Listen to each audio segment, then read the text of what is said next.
காங்கிரஸ் உடைய தேர்தல் வாக்குறுதி அறிவிப்புகளை சிலதை காப்பி அடிச்சிட்டீங்க.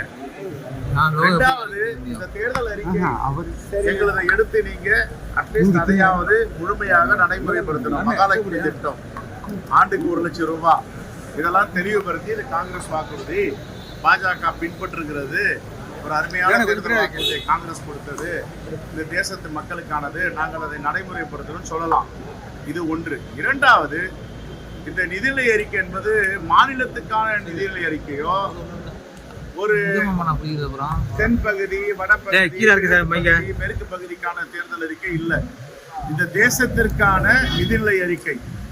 இந்த தேசத்திற்கான நிதிநிலை அறிக்கை பீகாருக்கும் ஆந்திர பிரதேசத்துக்கும் மட்டுமான நிதிநிலை அறிக்கை இல்லை. தமிழ்நாடு முழுவதுமாக புறக்கணிக்கப்பட்டிருக்கிறது. இன்னைக்கு பாஜக தலைவர் உண்மைக்கு புறம்பான பல செய்திகளை சொல்றார்.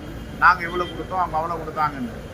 ஒரு திட்டமும் காங்கிரஸ் பேரியக்கமும் திராவிட முன்னேற்ற கழகமும் கூட்டணியில 2004 முதல் 9 வரை பொற்கால ஆட்சியாக செய்து கொண்டிருந்தார்கள். அப்பொழுதுதான் தகவல் அறியுமை உரிமை சட்டம், கல்வி உரிமை சட்டம், உணவு உரிமை சட்டம், இப்படி பல திட்டங்களை கொண்டு வந்தது காங்கிரஸ் பேரியக்கம் ஆட்சியில் இருக்கும் பொழுது, திராவிட முன்னேற்ற கழகம் கூட்டணியில் இருக்கும் பொழுது. இதையெல்லாம் பேசாம உண்மைக்கு புறமாக பாஜக தலைவர் சொல்லி வராங்க. இதெல்லாம் மற்ற கண்டிக்க தகுந்தது. கொடுக்க சொல்லுங்க, தாராளமா கொடுக்க சொல்லுங்க. எல்லாம் வாரியர் சார், போராளிகள், தமிழ்நாட்டுக்காக போராட வந்தவர்கள். அடுத்தது இல்லங்க, தமிழ்நாட்டுல என்ன இருக்குன்னு கொடுக்க சொல்லுங்க. ரயில்வே பத்தி ஒண்ணுமே பேசல. ரயில்வேல தொடர்ந்து விபத்துகள் ஏற்பட்டிருக்கு. நம்ம சென்னைக்கு வர கோரமண்டல் எக்ஸ்பிரஸ்ல 300 பேருக்கு மேல இறந்துருக்காங்க. ரயில்வே பாதுகாப்பை பத்தி என்ன சொல்றாங்க? ரயில்வே பாதுகாப்புக்காக ஒதுக்கின்ற நிதியை வேற விஷயங்களுக்கு இவங்க செலவு பண்றாங்கன்னு சிஏஜி அறிக்கை கொடுத்திருக்கு. நான் சொல்லல, எதிர்கட்சியா இருந்து கண்ட்ரோலர் ஆஃப் ஆடிட்டர் ஜெனரலுடைய அறிக்கை.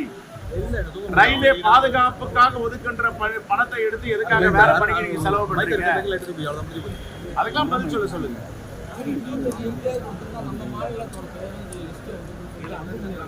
அது பிற்போக்குவாதிகள் அப்படிதான் பேசுறாங்க. 25 MP கொடுக்கலன்னா தமிழ் மாநிலம் தமிழ்நாடு புறக்கணிக்கப்படுமா? அது என்ன பேச்சு? அது பொது வாழ்க்கையில் இருக்கிற பேசுற பேச்சு. அது தமிழ்நாடு மக்கள் இதெல்லாம் கூர்ந்து கவனிச்சுட்டு இருக்காங்க. ஏற்கனவே அவர்களுக்கு ஜனநாயக ரீதியாக தண்டனை கொடுத்திருக்காங்க. உங்களுக்கு ஒரு இடமே கிடையாது. வருகின்ற 2026 சட்டப்பேரவை தேர்தலும் நோட்டாக்கு கீழே தான் உங்களுக்கு வாக்கு டெபாசிட் வாங்க மாட்டீங்கன்னு மக்கள் தீர்ப்பளிப்பாங்க. அது உதயமின் திட்டத்துல போயிட்டு இவங்க கையெழுத்திட்டதுனால தமிழ்நாட்டுடைய உரிமையை பறிகொடுத்தாங்க. அம்மையார் ஜெயலலிதா இருக்கும்போது உதயமின் திட்டத்தில் சேர்த்து மட்டும் இல்ல, அவங்க அறிக்கையே கொடுத்தாங்க. என்ன சொன்னாங்க? உதயமின் திட்டத்தில் சேர்ந்தால் தமிழ்நாட்டுடைய உரிமை பறிக்கப்படும். தமிழ்நாட்டுடைய மின்சார வாரியத்தினுடைய கடிவாளங்கள் எல்லாம் ஒன்றிய அரசுக்கு போய்விடும். நான் இதில் சேர மாட்டேன், தமிழ்நாட்டு மக்களுக்கு எதிரானதாகும் சொன்னார். அப்புறம் எதுக்கு அவங்க இறந்த பிறகு போய் கையெழுத்து போட்டாங்க? அது காரணம் தான் இன்னைக்கு மின் கட்டணம் உயர்வு. இருந்த போதிலும் காங்கிரஸ் பேரியக்கம் மாண்பு முதலமைச்சருடைய கோரிக்கை வச்சிருக்கோம், மறுபரிசீலனை செய்யணும்.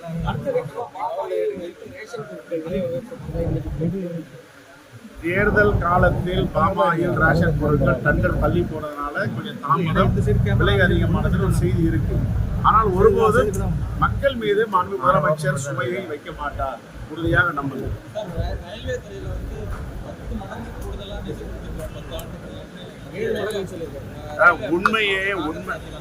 உண்மையே பேச தெரியாதவங்க பாஜக தலைவர்.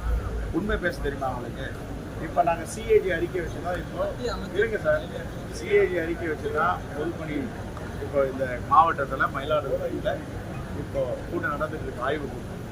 இதே சிஏஜி அறிக்கை சொல்லுது எத்தனை 1000 கோடி ரயில்வே பாதுகாப்புக்காக ஒதுக்கப்பட்ட பணம், அந்த பணத்தை ரயில்வே பாதுகாப்புக்கு செலவு செஞ்சீங்களா அப்படின்னு செஞ்சுன்றாங்க.